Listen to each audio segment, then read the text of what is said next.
What's up guys, welcome to Vintage Genetics, where it is all about classic bodybuilding. And today is going to be a back day, and we are in week 2 of the contest prep. About 16 more weeks to go and then we'll be on stage, and in the meantime we will still try to increase our strength, because that means maintaining muscle. So it's been a short off season from the Olympia until now, but still some muscle has been built, and now it's time to reveal it again. But through workouts like this you will maintain and still build muscle as a bodybuilder to a contest prep. So let's get started with the first movement. A movement that is a rowing movement for the back, taking out all the momentum, really using all of the back muscles, the back thickness, the rhomboids, the trap, and the lower back to really get that thick first and get it filled with blood. So let's do this. So guys, the seal row. I understand that not everybody has this equipment at their gyms, but if you do, and if you know that your gym owner is a serious bodybuilder or someone serious about their gym, this is, in my opinion, one of the better pieces of equipment for the back, and it's very unique as well. It could set your gym apart, especially with this ATX seal row barbell, but it's actually a cambered barbell, and all it means is that it has like an indent in the middle, allowing you to pull all the way up. In my older videos you could see me doing the seal row as well, but then with a regular barbell, and then that barbell would actually hit the bench itself, not allowing me to fully contract the back. And that is exactly what this exercise is all about. If you look closely, you can literally see that the bar is wrapping around the bench, allowing me to fully shorten the back muscles, because that is what getting back thickness is all about. Because if you cannot fully shorten, aka fully contract the back muscles, you will not create that back thickness that you really want. So I always used to have a very wide back because I always stretched the back to the max. But what I didn't have is a very thick back, because, well, the stretch is very easy. That's literally just letting go until you feel a full stretch and then pull down or row up like this, for example. But if you don't go all the way down or all the way up, you simply won't create the demand in that range of motion for your back to develop. And that is where the thickness comes from. At least from my experience, I made the most gains really focusing on this aspect. And that's why I really love doing a lot of rowing movements in my back workouts now, because that creates the most back thickness. So if your back is underdeveloped regardless and you want a better V taper, then by all means start with a pull down exercise, stretch as far as you can and go down as far as you can as well. Then maybe do another one, but also don't forget about those rows, because that's what will create that foundation of the back thickness. And the width, in my opinion, is easier to create compared to the back thickness. So here what you want to do, go all the way down, feel those rhomboids stretching out, the middle of the back stretch out, and then go all the way up, feeling that back thickness from the middle, but also the lower lats contract nicely. Okay guys, just finished off the seal row. As you saw, 4 working sets. I like to do a lot more working sets in the exercises I truly feel in the back, and this one feels really amazing for the back thickness and getting blood in the back. Now it's time for kind of a similar exercise, the seated row, but with a more narrow grip. So the same neutral grip we just had with the seal row, this and the seated row. However, no chest support, so the lower back will be involved more. And you can get also a very good contraction here, so let's do this. The next movement is the medium grip seated row. So we just did the seal row with a bit of a wider grip, and now I'm doing the seated row with a medium grip. Now the biggest difference here is not the grip, but actually the chest support and the momentum you're able to use or not. Because with the seal row you pretty much can't use any momentum in your upper body, to be able to pull and row the weight up. However, here, as you can clearly see, the upper body is playing a role in moving the weight back. Now, this is of course a controlled motion, allowing me to get into the muscle better, and this requires practice, because when you see Ronnie Coleman or Arnold Schwarzenegger perform this exercise, and I did this in the past as well, you would go all the way to the front and then explosively go to the back again. That uses a lot of momentum and a lot of different muscles that you really don't want to target during this exercise unless you're an advanced bodybuilder. But if you're not, and in my opinion, this is the better way regardless, but if you're not, I really advise you to do it this way, and that's just keeping your upper body pretty much just upright, only stretching out the arms and rocking the upper body very slightly back and forth, but only as a function of the back contraction. So what I'm doing when I'm rowing backwards, I am arching my lower back. That's allowing me to contract the lower lats and the back in general a lot harder. So if I wouldn't have this motion in my upper body, I wouldn't be able to contract the back as hard.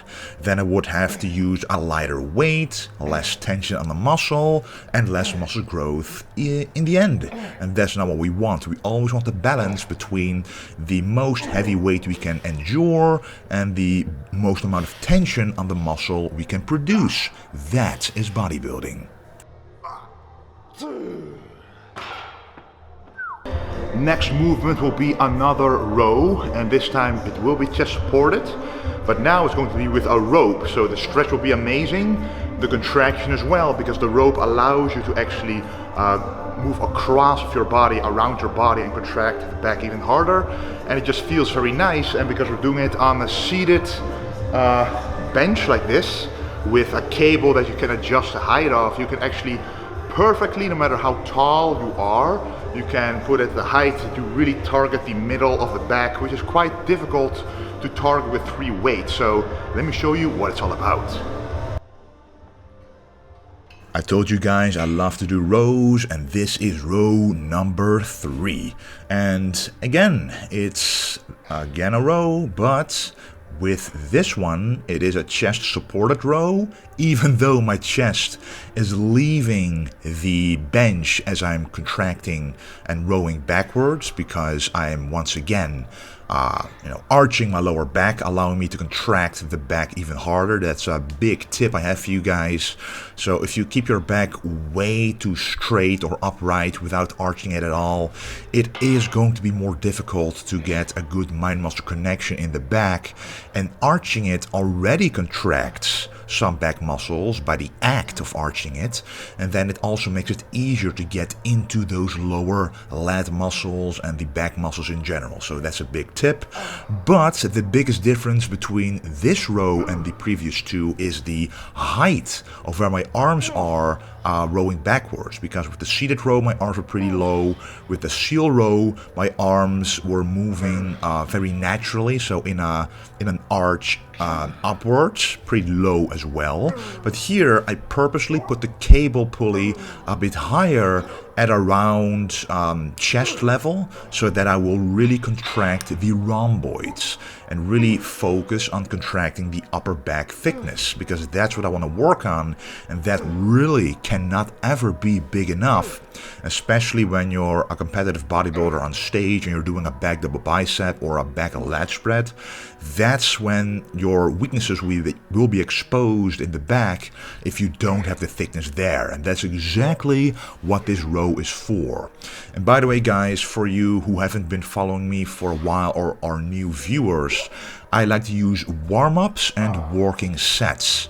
So in my workouts nowadays, I show you guys a couple of warm-ups which don't go to failure and are purely meant to warm up the muscle before doing the working sets. And each working set is always going to failure. And I used to only do 2 working sets with 1 heavier and 1 lighter, and now I'm doing 3 working sets with 2 heavier and sometimes 1 lighter, or all 3 will be heavy, depending on how I like the exercise and how good I feel it in the muscles. next movement, the first true free weight movement with the golden bar, the wide grip bent over row, or barbell row. You know, I like to actually call it barbell row because we're not bent over all the way parallel to the floor, but we are a little bit bent over, about 45 degrees, to really target the traps as well, and not as much the lower back impingement. So we're doing a wide grip, because if you do a narrow grip, you will actually contract the biceps more. With a wide grip, you contract them less. And since the bicep tendon for me is quite sensitive, I don't want to inflame it more. So we're doing a wide grip, targets the back thickness even more. So let's do this. So this is row number 4, and remember, I am in a contest prep, so I'm in a caloric deficit, but at the same time, this is also the 4th rowing movement, so that combination will ensure less strength by this point. If you're still very powerful on your 4th exercise and you're still able to do very heavy weights you would be able to do if you would do it at the 1st exercise, then something is wrong with your intensity on all the other movements, because my back is pretty fatigued right now, especially after already having done 3 rowing movements, and this once again is a rowing movement, but it's different compared to a regular bent over row or a barbell row, because look at my grip. It's a wide grip, and the wider the grip is, the less the biceps are involved in the movement, and the more to the middle of the back the tension will shift. You're also then able to more easily contract the middle back because of the wider grip. It increases the range of motion. You're able to go backwards with your arms. If you compare this, for example, with a narrow grip T-bar row or a wide grip T-bar row, with a narrow grip, you're literally limited by your hands being so narrow and it touches your chest, not allowing you to fully contract the back. Now, this wide grip makes this exercise a whole lot more difficult, but it also allows you to really focus only on the contraction, on the stretch, and really feeling that back muscle. So what I do here is let the bar go down below my knees and I pull it towards my belly button, making sure that I pretty much touch the abdominals, and then I complete 1 rep like that. Okay guys, the final movement for the back, isolating it. As I told you guys before, I want to work on the lower lats and keep them full and big and seemingly attaching lower than it might actually look like it does from the front. But from the back it attaches lower, and the thicker it gets from the back, the more it will show on the front, and the cable pullover is the perfect way to really target those lower lats. So let's isolate them using this amazing exercise. So, since my lower lats are, they are not really a weakness when you look at my back double bicep, but they can be better because my lats attach quite high when I do a front double bicep. So, when the lowest part of my lats is thicker, it will show on the front more, making and showing the illusion of lower attaching lats. And that's what you want to do if you're a bodybuilder. You want to create illusions. Well, it's not really an illusion by that point because it's solid, worked for muscle mass. But again, from the front, when you do a back pose, from the front, like if you do a pose that showcases part of your back, mainly the lats and serratus, you want that part of the back to be as big and defined and complete as possible.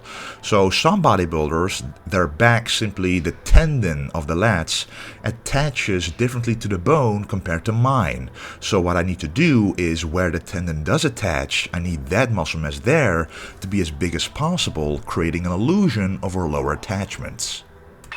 Next exercise after all the back movements will be for the rear delts.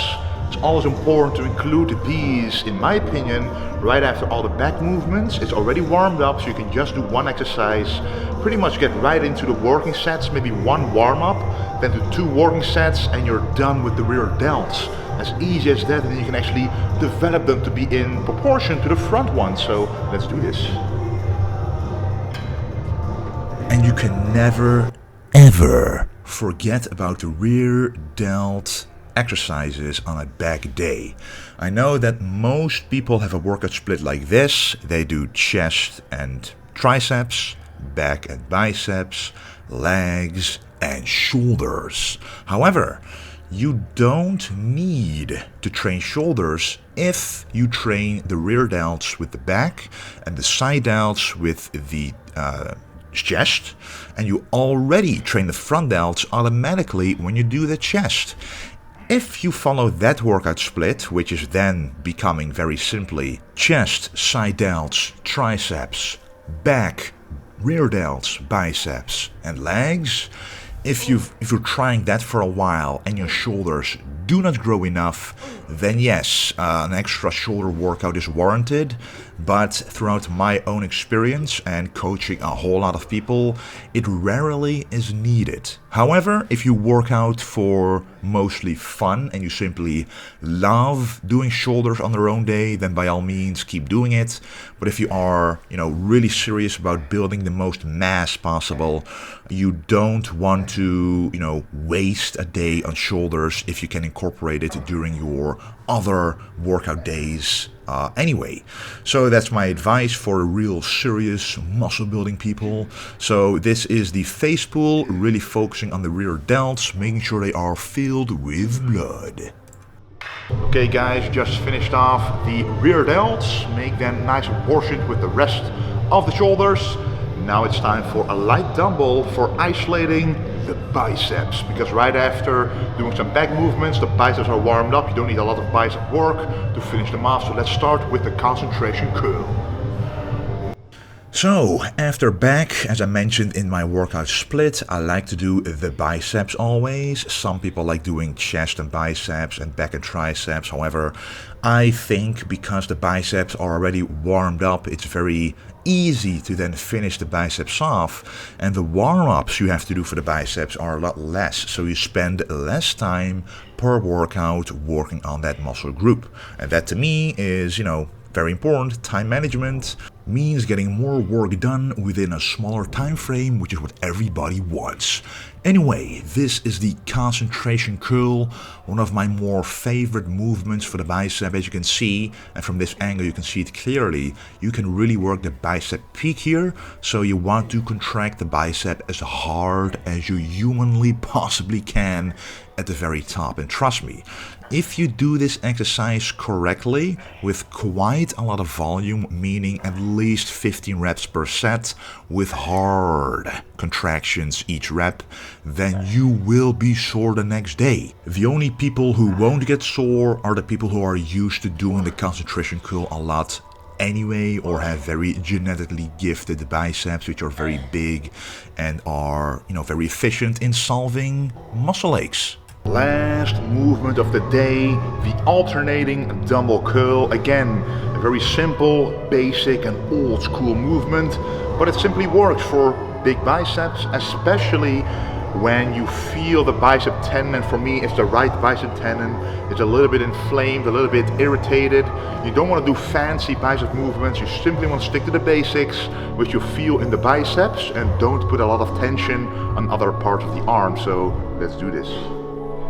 So after getting the concentration curl out of the way, really focusing on that peak contraction and getting a lot of blood in there, it's time for another classic movement, the simple alternating dumbbell curl.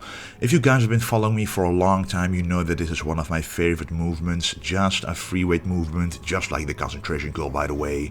And it has always worked and created some, respectable biceps for my body. And my triceps are a weakness, and they will probably be always a weakness compared to the biceps, because even, I have reduced my bicep volume, reduced the bicep working sets, and increased everything for the triceps. The biceps will always be dominant because those are simply a much stronger muscle group for me, much easier to get into. And that has mostly to do with a mind-muscle connection, and also because biceps are much easier easier to train because, you know, the only thing you have to do is curl up. And for triceps, you can do a lot more, like a tricep extension or an overhead extension or a unilateral underhand push down and etc. So for triceps, you have to find exactly what works for you. But pretty much any bicep exercise that I do, any curl that I do, I really get into that bicep. Just like Arnold said, you want to get into the muscle, inside the muscle with your mind and really feel that contraction. And this alternating dumbbell curl was also one of his own favorite movements to do because of the fact that when you twist outwards at the very top, that's when you feel that incredible contraction in the biceps. If you don't feel that contraction, try doing it with a lighter weight until you practice feeling that, because when you do feel that, you are ensured of a very good contraction that will create a high quality separated bicep.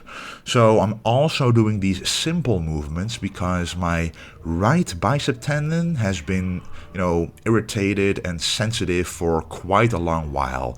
And luckily, as I am speaking to you guys through this microphone right now, the bicep tendon is completely healed because I'm focusing more on the rowing and because I'm focusing more on the easy bicep movements, which are not complicated, they just get the job done. So if you do that for a few months, you can heal that bicep tendon just fine.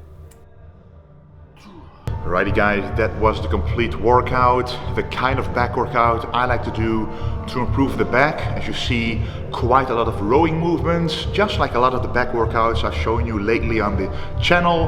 But that to me is the best way to build a thick, complete back, especially when you already had a wide back from the start. Doing a lot of rowing is the only way to really fill in that back. I hope you enjoyed this workout and see you at the next one. And don't forget to stay golden.